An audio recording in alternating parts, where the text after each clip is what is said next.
Tengo entonces que la afinidad es la capacidad de unión. La eficacia es la capacidad de activar el receptor cuando ya se unió. Y hay otro término que es el término disociación, que es cuando ya el medicamento se separa del receptor y ahí va bajando la respuesta. En los tejidos hay unos receptores que se denominan receptores de reserva. Entonces la célula no deja que todos los receptores se ocupen. Así sea un agonista completo y así sea muy eficaz y se una mucho, sea muy bueno, comillas, no es capaz de ocupar y activar todos los receptores que hay en un sitio. Entonces la célula siempre tiene unos receptores como aparte que no deja que se activen ni que funcionen ahí. Cuando se combinan dos medicamentos y uno es agonista y otro es antagonista, la respuesta se va a modificar. Eso depende si las dos sustancias se unen a la misma parte, al mismo sitio del receptor, al sitio activo del receptor,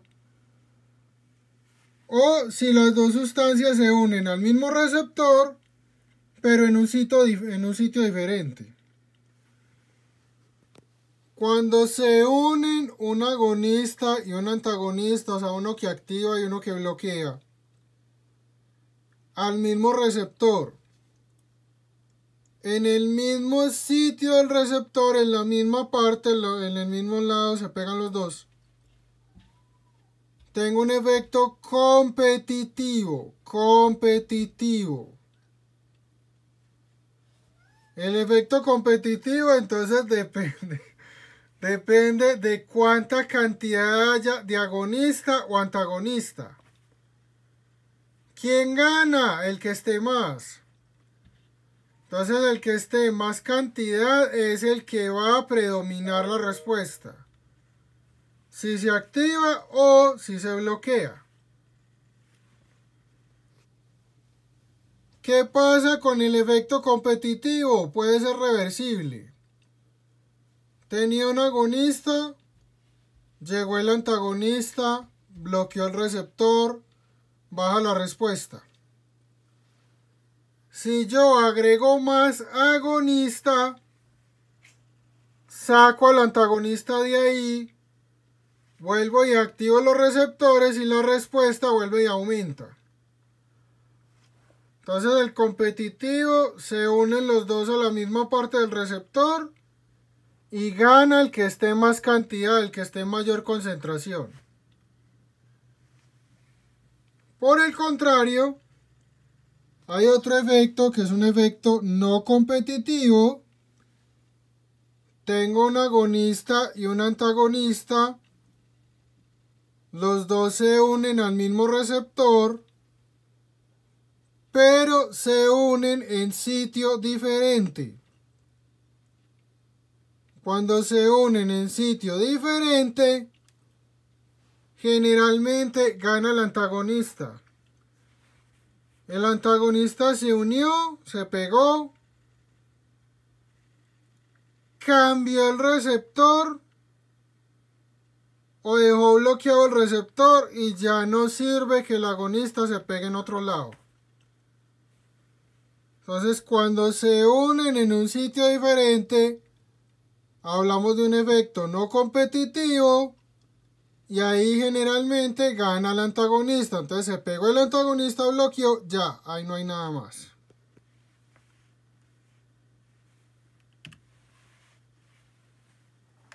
Acá, en esta curva, tengo un agonista completo solo. Entonces lo que está al azul es un agonista completo solo. Si yo voy agregando antagonista, la curva va bajando, la respuesta va bajando. Esto, sin embargo, yo lo puedo recuperar. ¿Cómo? Vuelvo y pongo más agonista. Entonces, si pongo más agonista, gana este y la curva vuelve y me sube.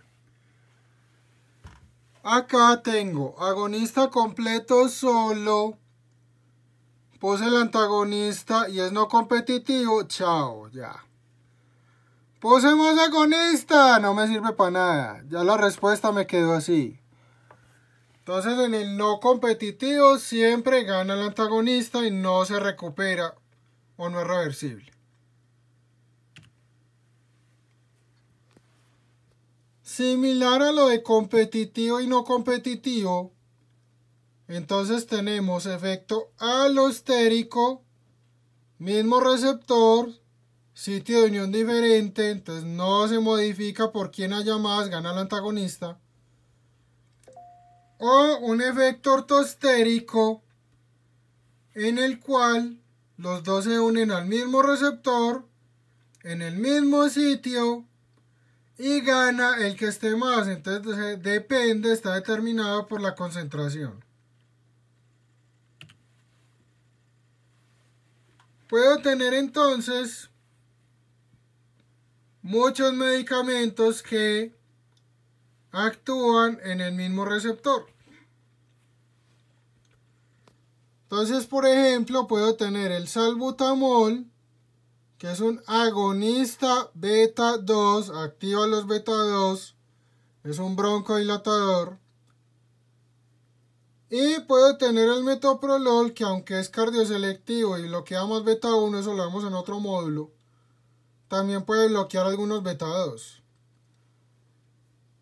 Si yo tengo un paciente con asma y le administro salbutamol, tengo efecto broncodilatador. Por el contrario, si yo tengo un paciente con asma y le administro metoprolol, puedo bloquear algunos beta 2 en el pulmón y el paciente va a tener ¿qué? Broncoespasmo.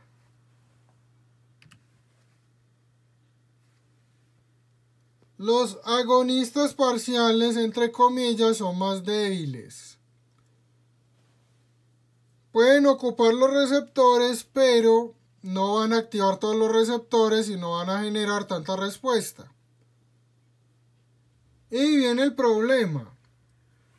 Si yo pongo juntos sobre el mismo receptor un agonista completo y un agonista parcial, la respuesta me baja. ¿Por qué baja la respuesta?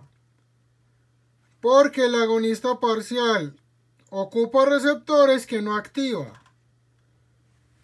Si el agonista completo está solo, ocupa y activa más. Si el agonista parcial está estorbándole al completo, estorbándole pues entre comillas, va a haber menos receptores para que actúe o para que active el completo y la respuesta o el efecto es más bajito. ¿Es entonces una desventaja usar agonistas parciales? Realmente no, enseguida les explico por qué. Tengo entonces acá un agonista completo solo. Pongo un agonista parcial, se cae la respuesta. Tengo el agonista completo acá solo, miren que la curva está alta. Tengo el agonista parcial solo, activa menos, entonces miren que la curva no es tan alta. Y si los combino, tumbo la curva. Entonces el agonista parcial, literal, lo que hace ahí es estorbar, quitarle receptores al completo y menos respuesta. Un medicamento agonista parcial entonces no sirve.